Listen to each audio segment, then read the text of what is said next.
Ever wondered how those amazing videos with flying objects, animated text, and multiple moving parts come together? Let's unlock the secrets of multi-layered video projects using Adobe After Effects. Starting with the fundamentals of adding new layers first, ensure your After Effects project is open. You'll see your existing timeline and any imported assets. Right now, we only have one layer. To add a new layer, navigate to the layer menu located at the top. This menu is your gateway to adding all sorts of elements.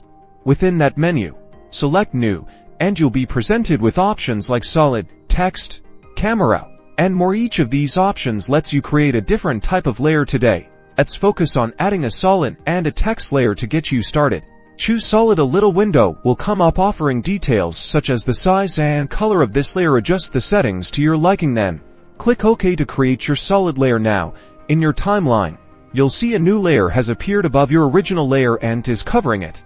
Back in the layer menu, repeat the process, but this time select text. When you click on your composition view, a blinking cursor will appear. Start typing your text where you would like it to be.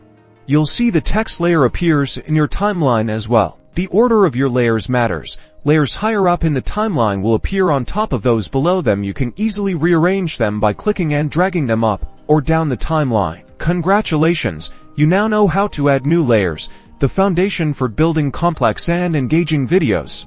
Now go and practice bringing multiple elements into a single frame.